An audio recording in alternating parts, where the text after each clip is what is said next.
Welcome back to the Shared Services Advantage series. And in episode 12, we talked about talent, how the right people and culture make shared services work. And today, we're talking about how the team gets better, continuous improvement, because in the lower middle market, it's messy.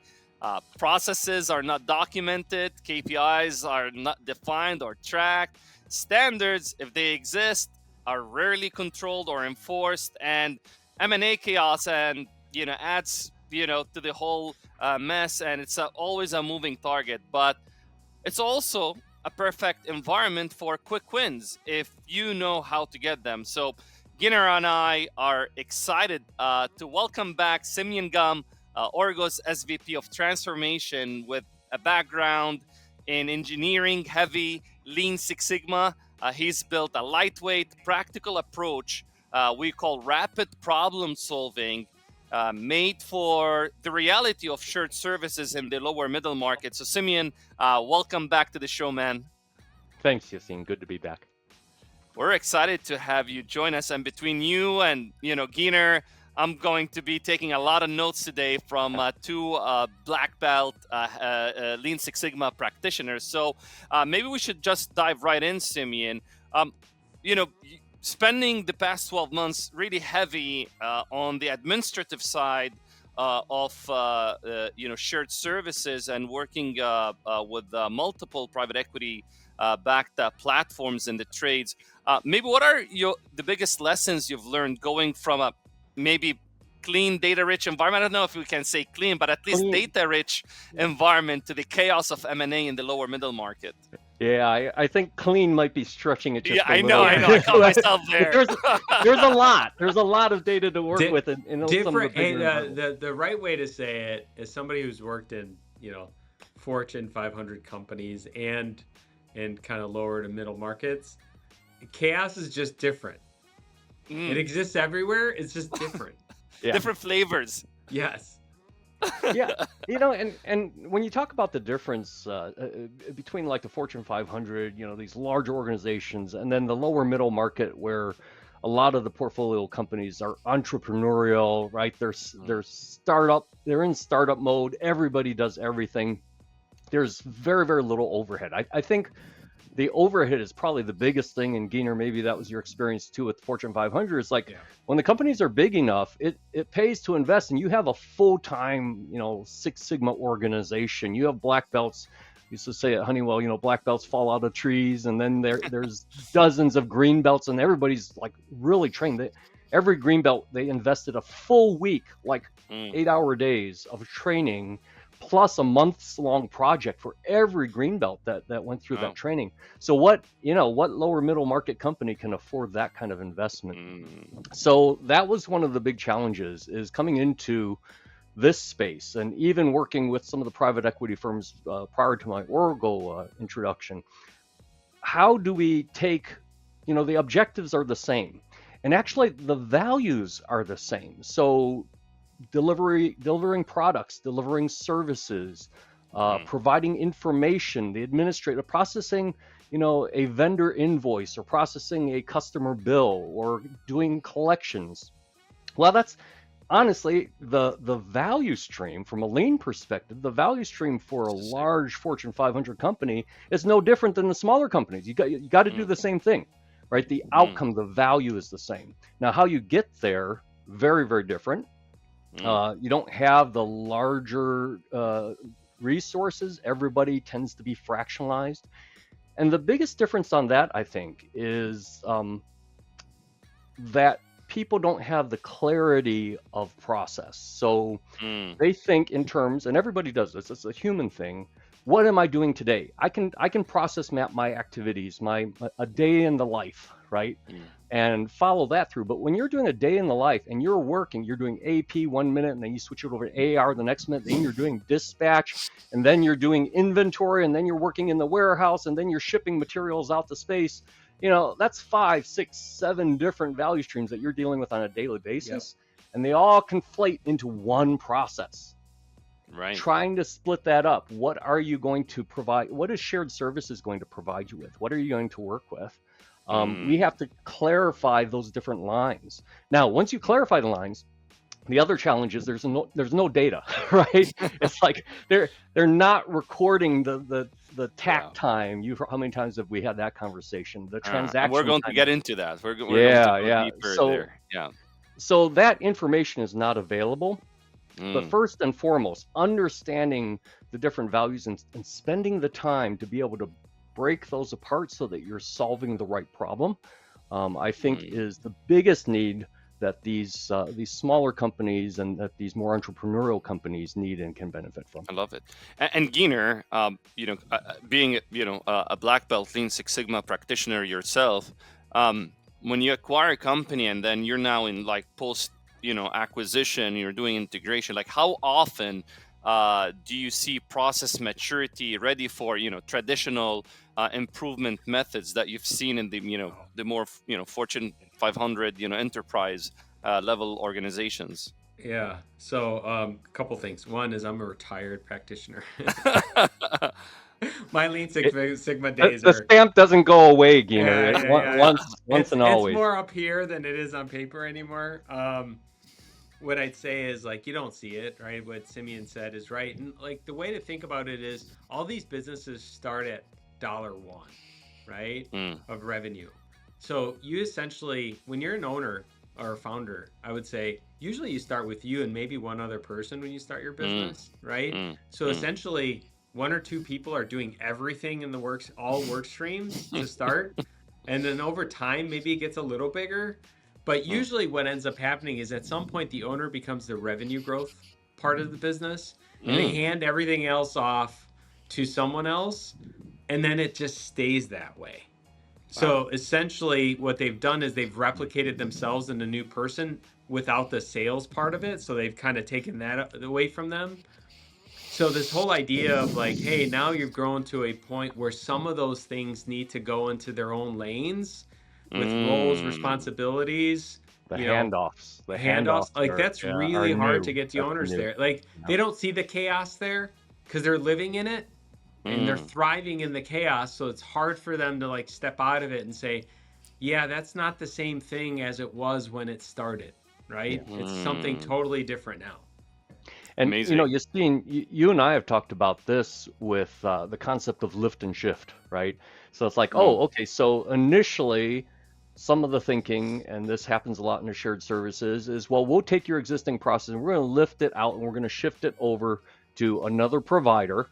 And, then we'll start to transform. And what we've discovered over the last 8 to 12 months is there is no such thing as just lift as is and shift, like Gyner's describing. Not unless you're going to grab all the onshore, dispatcher and service supervisor and, field service technician and pull them over also, because it's so intertwined. So even in the lift and shift, just to handle this work stream, this value stream in as a separate process, requires some amount of transformation and certainly some amount of understanding. Yeah, and the reality is, so when things are still where they're at, pre-shared services, right? You have chaos, but that chaos is sitting at the local level.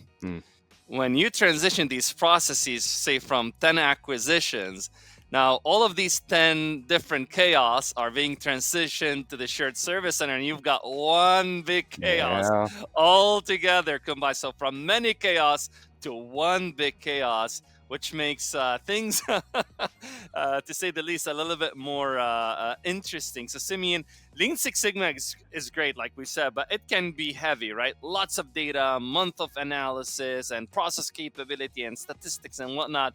Like, how did you strip it down so it works here, right? Where the data is scarce, processes are messy, knowledge is in people's head, and frankly, speed matters, right? Private equity, they don't want to. No one wants to hear about 3-5 year transformation, right? 3-5 year transformation. It's like, right. Yeah, and especially in the M&A chaos stage, I think stripped down is exactly right. The best description, because it's not a matter of, well, what chunk are you going to take? Okay, so Lean Six Sigma. So is it a matter of, do we do DMAIC or do we not do DMAIC? Do we do PDCA versus how does PDCA fit? How does rapid problem solving fit in versus a design of experiment? The intent of all of those is actually the same, and it's a matter of, to what degree do you use that, especially with the speed aspect of it. It's like, hey, better to save, $1 this week than to save $10 a year from now, right? Just to make sure that there's an obvious benefit. So how do we take some of these big problems and break them down to smaller, actionable things so that we get the value creation? Yeah. We're talking about value creation That's here. right. How do we get that more quickly, and how do we get that in a sustainable way so it's not a brute force effort? And so, this aspect of, we want to use the same framework and even some of the same tools, or at least the intent of the tools, without it requiring months of training, without it requiring, full-time people who are doing nothing but applying these different tools and gathering data and how do we keep things advancing, on a daily and weekly basis? And so that's the essence of this rapid problem solving that we've been trying to put together. All right, so let's make it real, right? Let's say, we've got disputes coming in, right? Because, we're sorry, we're sending the invoice with the, wrong amount. How do you tackle it, like, with this rapid problem solving mindset? How do you go from a problem to a quick win? Can you maybe walk us through how would you start thinking about it? Yeah, probably first, just a highlight of how, taking the whole, for example, Six Sigma DMAIC process of continuous improvement, and what does RPS look like as a result? So RPS is probably, for any of my former colleagues who are listening to this, the difference between DMAIC and kind of a heavier tools base versus PDCA, which is usually offered as kind of an approach. So RPS is a capitalization on the PDCA, though PDCA is intrinsic in each of the steps. And we break it into 4 steps. So first, the concern, and Gyner, you said something earlier about, well, what is the problem, right? What is the problem we're really trying to solve? And even that aspect of it, that first step, focusing on what is the problem, what is the work stream where this problem is, what is the gap from the expectation, the requirement on the customer's part, Performance, yeah. the performance, what is the gap really? Is it what you mentioned about billing? So is it one less than bill? 2% dispute rate? Let's say that's the standard. That's the expectation. Yeah. So that's a big difference between if we're getting 10% versus 2.1%. Especially in the lower middle market area, in the M&A side, are we really worried about 2.1? Yes, it did exceed the standard, but if you got something else that's 10% degree of error, where do you really want to spend your time? So our transformation team, we've come up, Gyner, with a new mantra, and I think it's FOWIM or FOWAM maybe. we're trying to test this out, but basically it's figure out what matters most. So the tools that we need are not to do deep dive analysis into, the process variation in this particular step. The tools that we need is, of all the problems that you've got on the table, which one matters most right now? Yeah. Which one can we, actually affect a change on?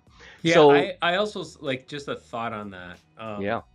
Being a DMAIC guy in the past, I think what scares people sometimes about DMAIC and Lean Six Sigma, frankly, is time.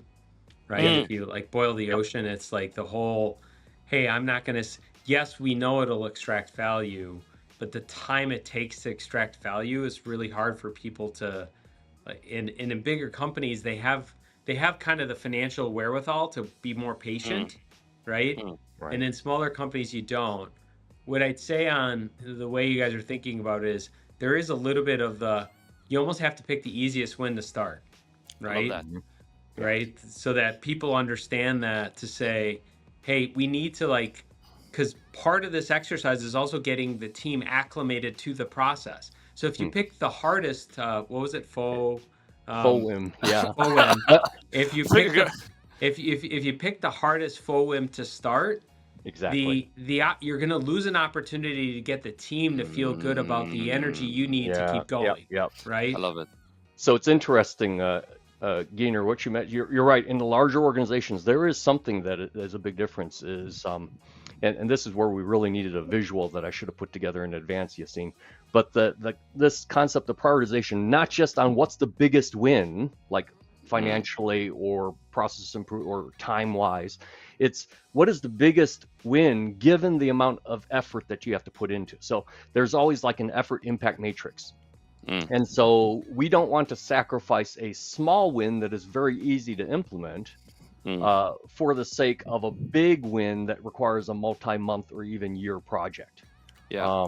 And so that's where in our particular space, probably the set points for those things changes. We're looking for more smaller wins on a rapid basis. Those get prioritized much higher than these big wins. And being trained on Lean Six Sigma, not to your guys' level, right? And then being on this journey with you, Symeon, designing this rapid problem solving approach. For me, the biggest difference is with Lean Six Sigma, you're looking to improve a standard, right? It's aspirational. You're looking for operational excellence. With rapid problem solving, you're looking to solve a problem that's happening today, an escalation that just came in, a customer that's churned. It's more reactive in nature. You're solving for what's broken right now. So something is breaking and you're fixing it. It's not like something is working okay and you're improving it. That's the more lean approach. With rapid problem solving, it's more reactive in nature. Something is broke and you're trying to get it back to standard. It's like gap from standard. Well, I also think it's a little different because the birth of lean was in manufacturing. I mean, lean itself is it comes as an output of big manufacturing process improvement, right?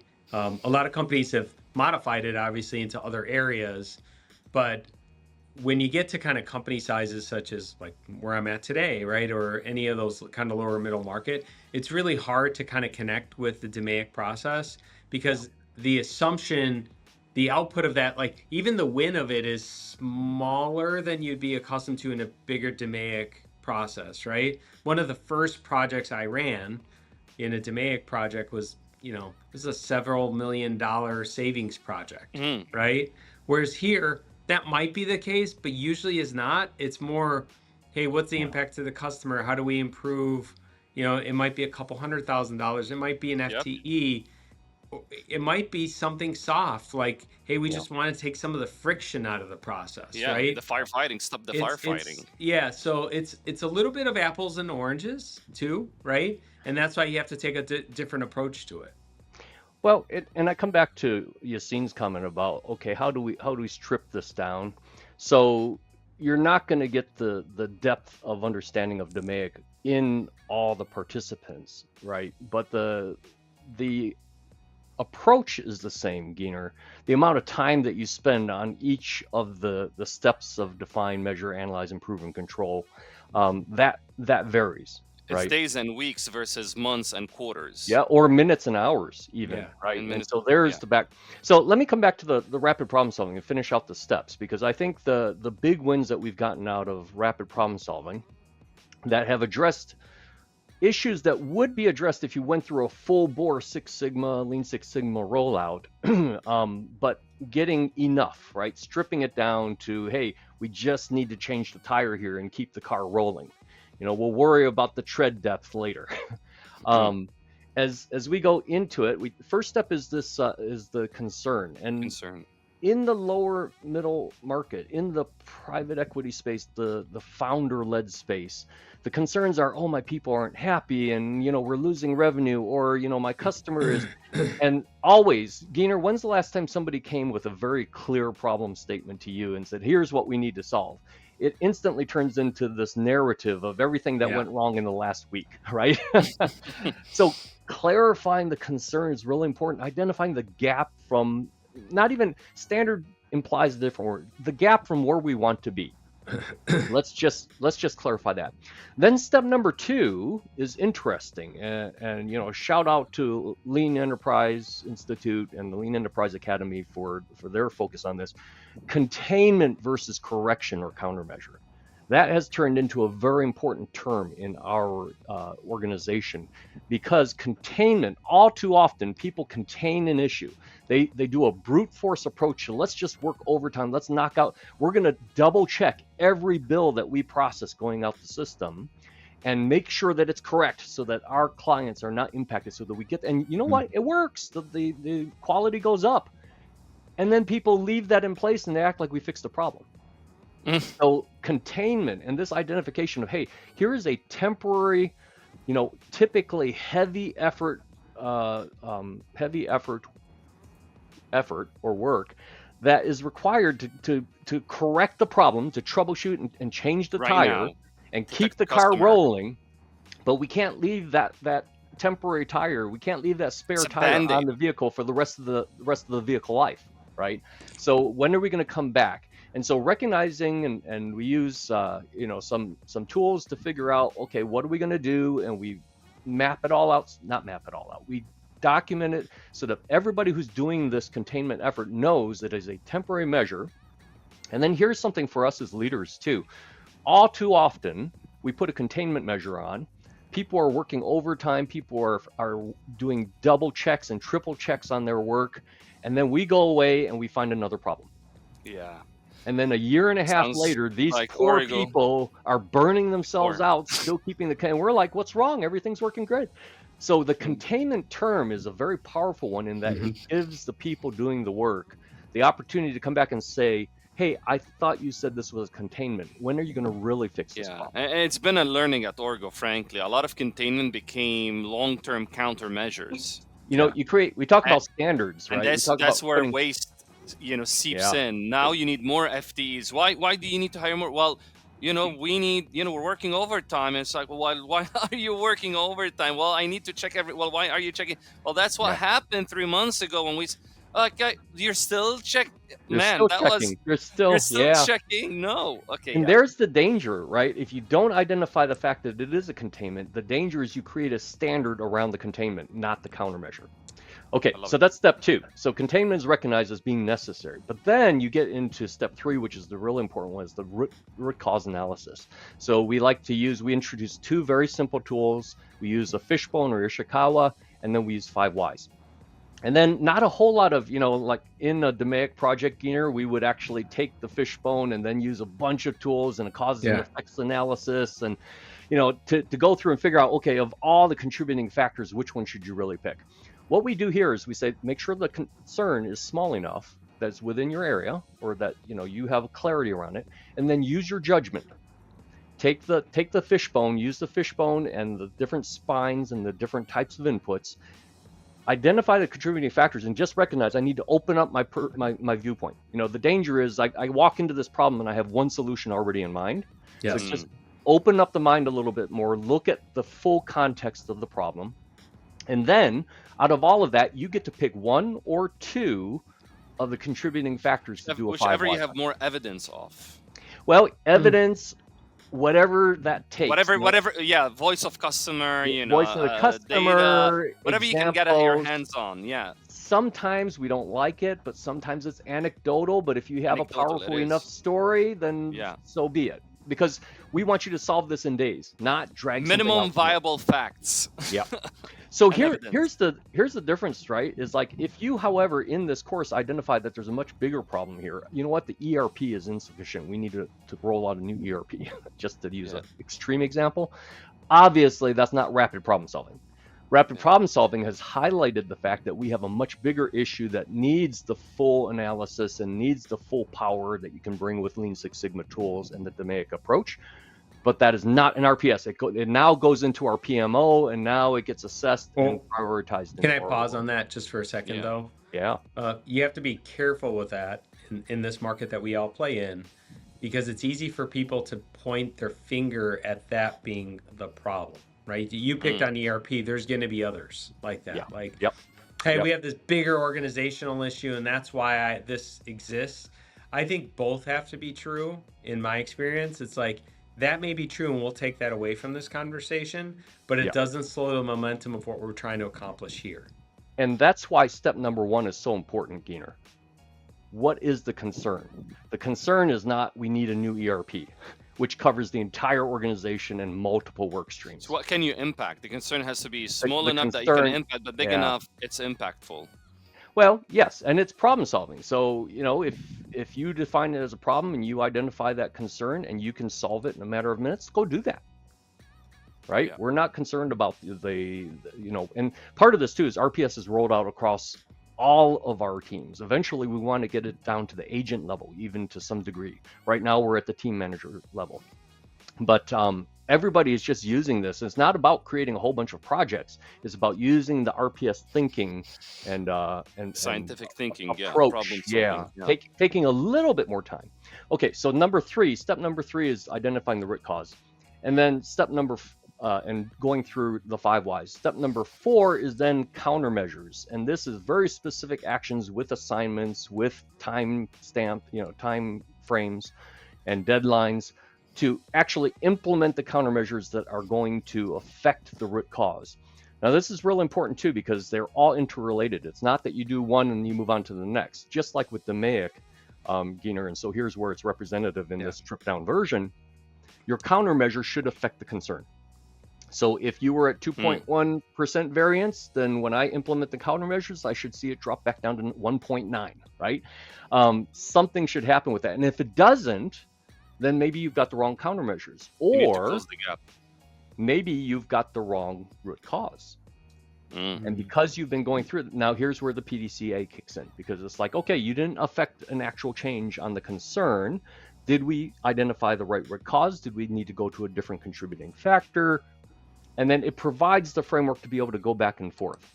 If they're small enough, usually you get some kind of benefit out of it and you just move on. And what I would say just in general in this space, in the lower middle market space, the problems are, once you really clarify them, they're usually pretty obvious. And usually the countermeasures, as long as you as long as you scope them correctly, the countermeasures are fairly evident and they are going to have an effect. It's just a matter of recognizing that they're having an effect on this concern and not that concern, right? I love that. And I think that the big shift here is spending more time with the problem than jumping to this. I think that's the whole approach right here. Yep, You've got 3 steps, right? The first, really 2 primarily are focused on the problem. One is like, address, immediately protect the customer, protect the business, protect cash flow, whatever, put a, band-aid solution, but spend to give you enough time to spend with the problem. And that's really the primary goal. What I learned, the primary goal of containment is to allow you to give you time to spend time with the problem, so you can put a long-term solution in place and not be in a rush to just deploy something and just move on to the next problem. And you were asking for an example, the one that pops to my mind. So we had a situation, we were onboarding a new line of, actually a new agent or team member for a specific line of business. It was related to actually order entry. And as the new team member was coming on board, they were making some errors in the course of our nesting onboarding step. And so it was like, wow, they still have to ask a lot of questions. They've been at it for weeks now. And so, what's happening here? And the first thing that came across is like, what? They're not cutting it. Fire them. Well, yeah. I mean, in the end, right? We're going to put them on a performance plan. Actually, we were ready to do that. And so it kind of came through. It's like, they're not cutting it. And then the fortunate thing is our client success consultant, they raised their hand. They said, we've been churning through a lot of team members for this particular account. I just want to be cautious on that. And so we said, okay, well, let's dig into this a little bit more. Let's run it through RPS. What is the concern here? That was the first aha moment, because they were performing at like 95% accuracy rate. And it's like, wow, I mean, you're still trying, you got so much support here and you're at 95%, and you shouldn't you be doing better? You know what the performance was on the existing team members that were already doing the work and that were actually a little bit more tenured? 93%. So right off the bat, it's like, wait a minute, 93% is good enough for the day-to-day running, but we're holding, we're trying to get this team 100%. member up to We had above the wrong 95%. standard for training. But we didn't understand the concern, Yeah. right? Yeah. We had to understand the concern. So that was the first aha. And I was like, oh, okay, whoa. Now, you know what? 95% with all the support that this team member had, yeah, we should still be at a higher level than that. Or we should feel like we should, it should be able to, it felt like it should be more. So we started going into the containment. The containment was, well, we're in nesting, so we have a lot of folks that are doing QA and that are evaluating or checking up on the output. So the customer was protected. That was 95% performance by the team members' actions. The output that actually reached the customer was higher than that because we had the QA double checking. So then we went through and we said, okay, that's our containment. So now let's get into the root cause analysis. And then we started digging into it. In actuality, this particular client, in their end-to-end value stream of getting the order in correctly, they actually had multiple QA steps already in the rest of the value stream, in the rest of the work stream. And so then we went to the Gemba, right? We went back to the point of contact on the client side, and we said, what is the expectation here? And they actually started raving about this particular team member and how well they were doing and how they've actually given them more orders to process than was actually expected in their phase of onboarding. And so part of the errors were coming because they were overloaded. They were doing way more than was originally expected, but that's because the point of contact, the client said that they felt that they were good at that. And so then we kind of just evaluate a little bit of, well, hey, what do the inputs look like and what is the quality of the inputs? And so we had to reset our nesting process and expectations in our nesting process for this particular line of business. All of this happened in 2 days. Yeah. So and we saved a team member that had come from another line of business and was acknowledged as being a star performer. We were able to save them. They continued to maintain their reputation on that. And, so from a people side, it was a big win too. And that's really important because especially in the chaos of M&A and in these entrepreneurial type businesses, entrepreneurial businesses succeed because you have rock star team members, right? Or owners. And so the feeling is that if it's not working, it's because I don't have a rock star. And so the single point of failure generally comes down, and it happens at Origo. It's happened in other businesses that I've worked with too. The general point of failure comes down to the person. You know what? If we had a better person, if they were more experienced, if they stopped making these mistakes, then it would be great. Let's start churning through people until we find the right person. When in actuality, there's a lot more to the process and to the systems that person is being supported by, to the training, to all these other things that we have to acknowledge and understand in shared services, that until a company starts taking advantage of shared services, usually they don't give it a thought. Like it, so what you're saying here, Symeon, you realign to the standard right that the customer expects. And we've applied the wrong metrics or criteria. What you're saying than what the client was requesting and willing to pay for. And I think the where RPS helped us is just following that framework made us take an extra set. Like I said, we did all of this in 2 days. So, it wasn't like this dragged out over weeks, but it helped us to take 2 days instead of making a decision and putting somebody on a performance plan in 1 hour. So, like you mentioned, people in shared services, they're stretched, right?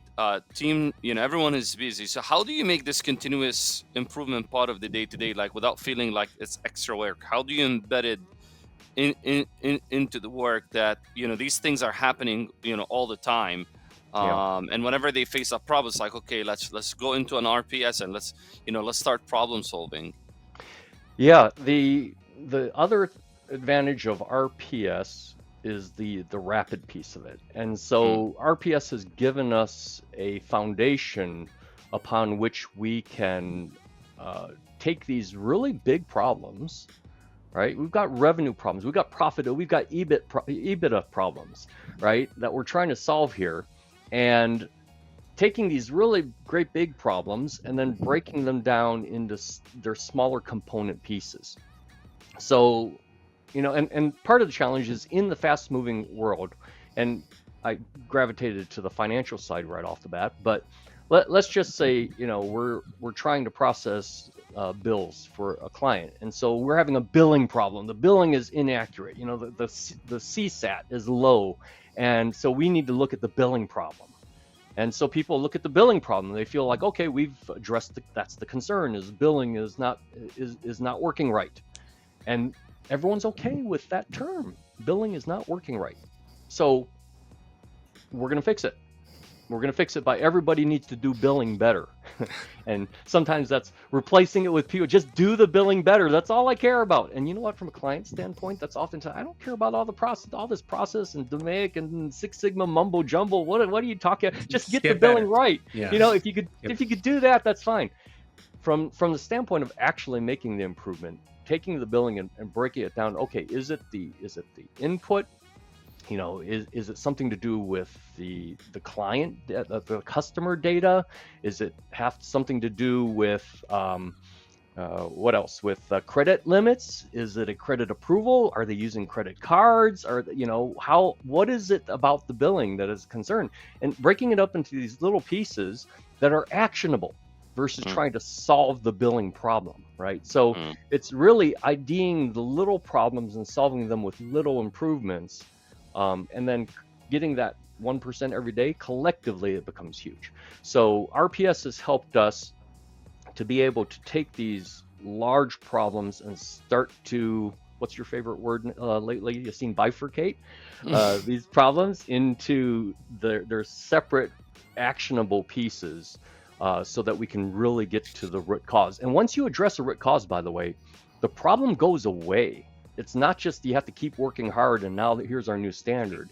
We remove the cause of the problem, and that actually makes things simpler and speeds things up. So earlier, your question about how do people see the advantage on this, they recognize, our team members and our team managers, they recognize that when we get rid of the root cause, their lives get easier. I like it. So what I'm hearing is make the problem small enough that you can solve it.